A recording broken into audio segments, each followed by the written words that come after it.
Greetings from Revealing the Hidden. Hope you all are safe and sound in your own places.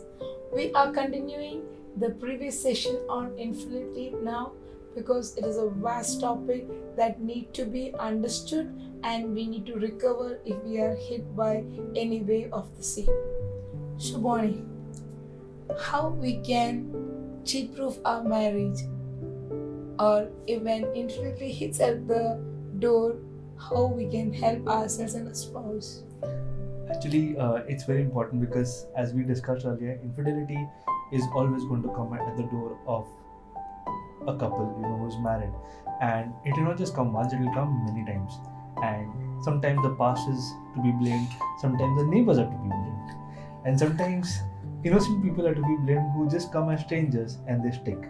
And I think one of the ways to cheat-proof your marriage is to know whom you are married to. So sometimes it is good to know the past as we spoke, but sometimes it's also good to know yourself, where you need to draw the line and whatever the past of the person is or whatever the makeup of the person is, now in marriage both two individual people have become one. So one of the big ways to cheat proof your marriage is to cheat proof yourself, is where both of y'all draw common lines.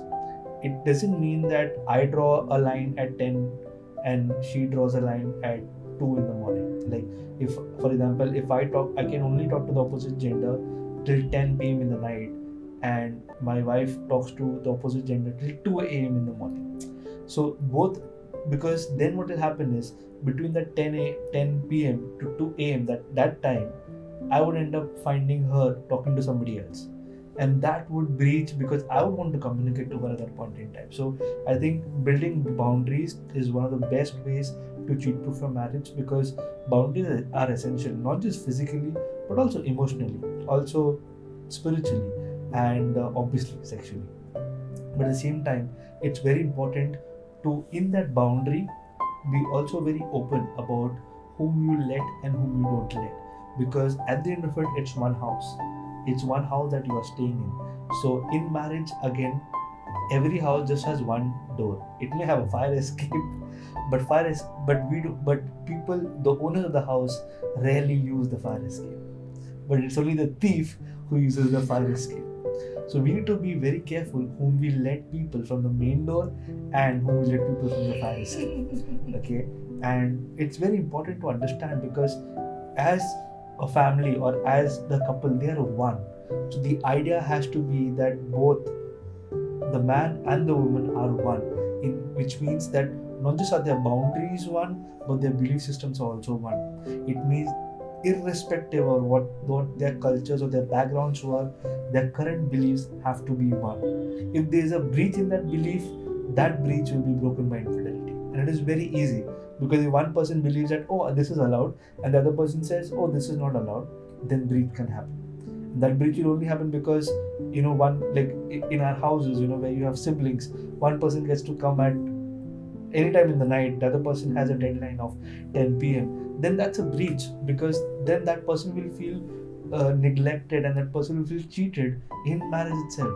That why you can come anytime in the house, and I have to always be inside the house. So that will create that tension. So I think belief system is very important to also build around. And the third biggest thing is that you need to build faith, because faith is trust. As we speak, trust is important. That even irrespective of, I don't know where you are, but I know what you may be doing. Like, I know you.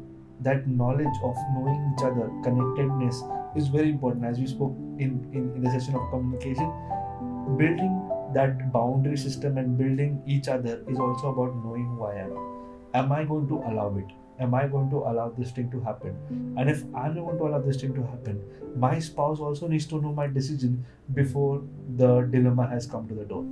My spouse needs to anticipate my reactions when somebody who may end up bringing temptation onto my backyard. So it's not just knowing about who I am, but also my spouse needs to know me, and obviously vice versa. And one of the last things in, you know, cheat proofing your marriage is you need to have a very strong bed. In the sense, when I say bed, it needs to be, that your marriage bed the belief system of your marriage bed needs to be very clean. It needs to be just you and your spouse. There is no space for anybody else except obviously for the child, but it's like nobody else can stain it. That's like a no-go area. It's like a no-flying zone there. And when you are certain that this is where my space is, this is where our space is, this is where me and my spouse will create our future life, nobody can breach it. That needs to be reassured. And one of the last things I know I'm taking more time is being aware of what can breach. What can breach our crisis, what can breach our criticisms, what can breach is tensions and fights. So if there's a fight and then one person goes and sleeps in somebody else's house, that's a breach, and that breach can become a bondage.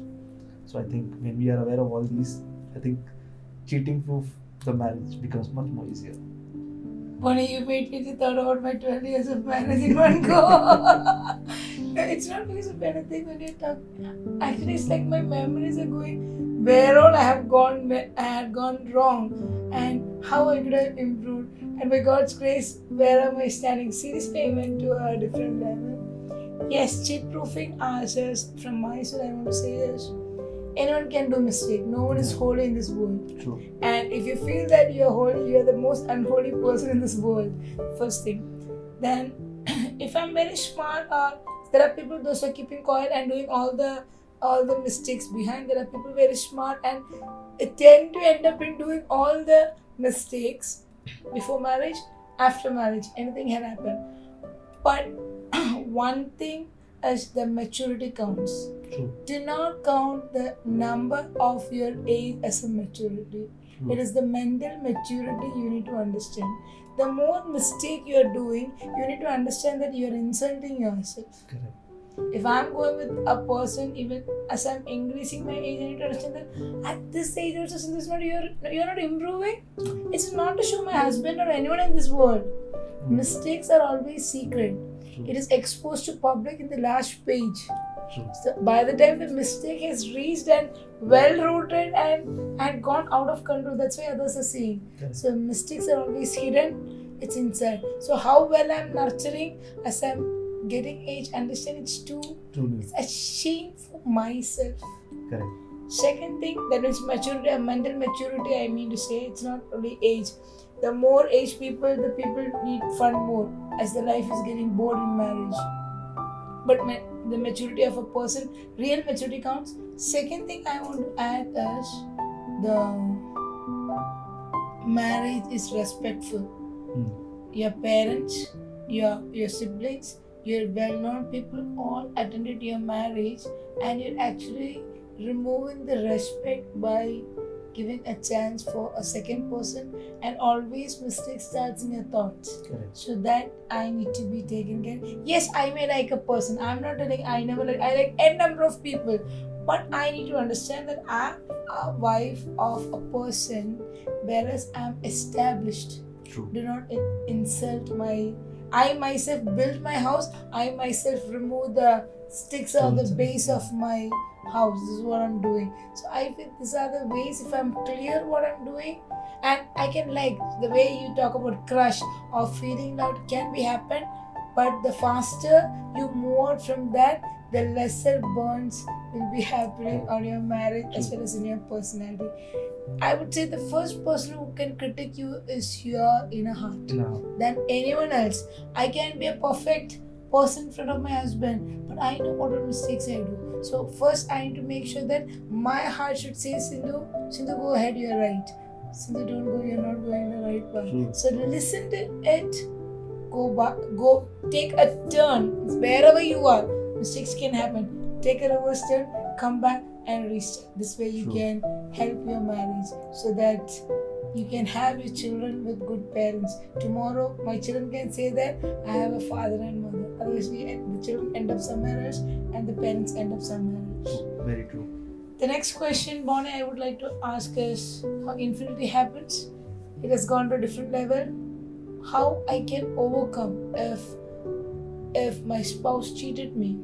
and how I can restore my marriage. I think that's very important because that can happen and it does happen to a lot of people. And even if many people don't have proof or conclusive evidence, the fact that your heart is broken is something that is very difficult to treat. And when this happens, there is like this lot of emotions that happen. But at the same time, I want to start with saying is that everybody is somewhere or the other scratched, and everybody is somewhere or the other, it's like you can have a brand new car coming from the showroom, and immediately the moment it steps on the road, there's a scratch, there's a bump, and there is all sorts of things. But that doesn't mean you go and change the car. You take it to the garage. You don't just sell the car just because the headlight broke. You don't change the car because somebody scratched a little bit, or did a bump. You repair it because you have invested in it. And one thing that what I always like to say is every car or every bike has always had different people riding it. And as we grow, we when we are small, we ride a small bicycle, like a child bicycle, which has 4 legs. Then we ride a small bicycle, then we ride a big bicycle, then maybe a bike, and then a car, and those kind of things. And we give that off to somebody else. But that has a past. That has a past. But we need to understand that just because we are, having somebody else's second-handed instrument, that doesn't mean we cannot go ahead with it. Like if I buy a second-hand car, it's been used by this other person, but I understand it and I enter it knowing that somebody else has already used it for whatever years, but it will serve my purpose. So especially when you come into marriage, and when you know that person maybe have a past, or that person, nobody is very pure, but when you know that the past is going to play a conflict, you really understand that in infidelity and in knowing that it has been done, you have two choices. One is accept and understand, or the other is you go against all the values and you run away from it. Now when you run away from it, that is what we call divorce. I would call divorce running away, is because divorce is not something that is designed for two people who are married together by authority or under authority.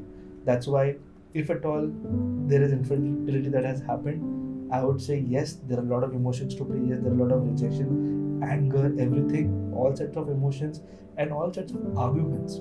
But there's also something else, and that is appreciation. Appreciation, not that the person has done wrong, appreciation that the person has come back.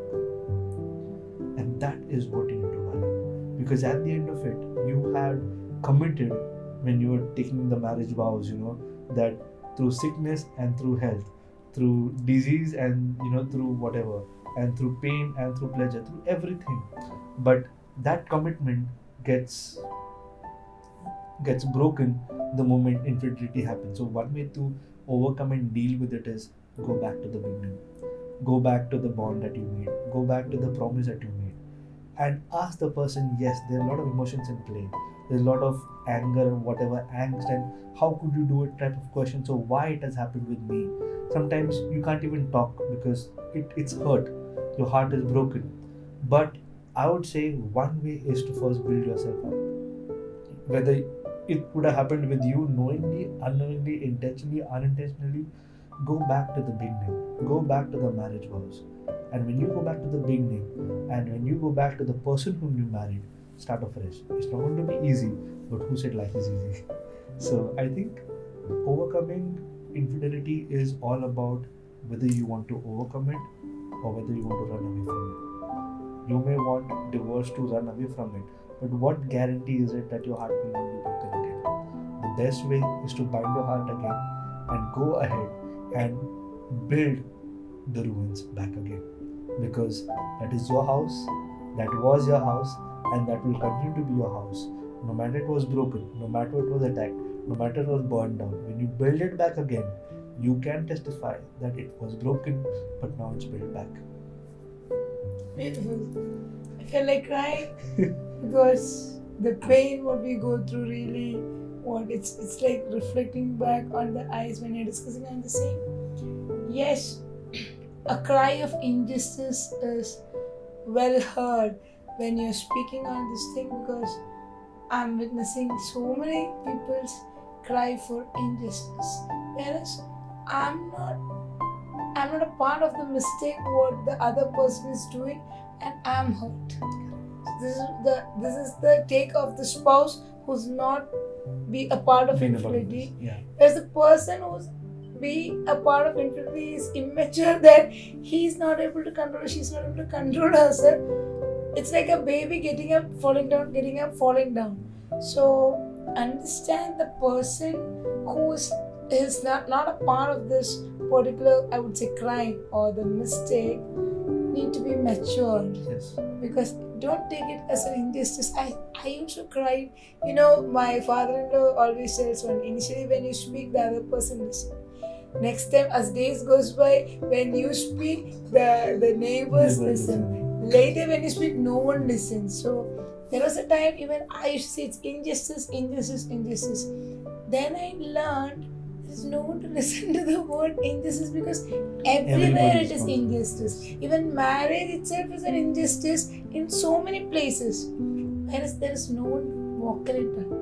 Because for our parents, it's a burden if I move on from my marriage. Suppose my parents may support that he's not good, move on from the marriage, but that doesn't mean that they are happy for it. For them, I'm a burden later. So this is what I need to understand when I think of moving out my marriage, thinking my brother is there, my cousins are there, my friends are there. Parents, no, you are a burden. Understand first thing. Second thing, understand the other person is immature. That's what he or she is continuously doing. Correct. So for that, I would like to quote my Enoch and Keith example. My Enoch is the most naughtiest kid.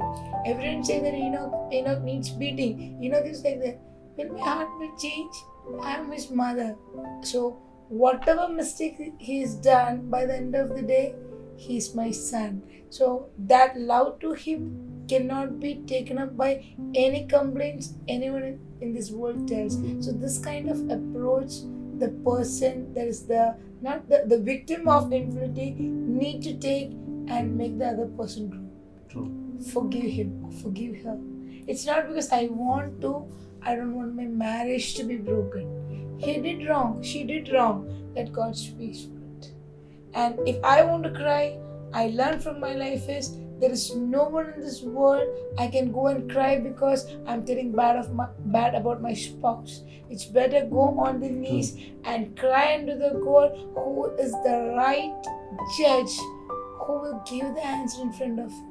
True. And as days goes by, you're going to witness how your spouse is growing in marriage.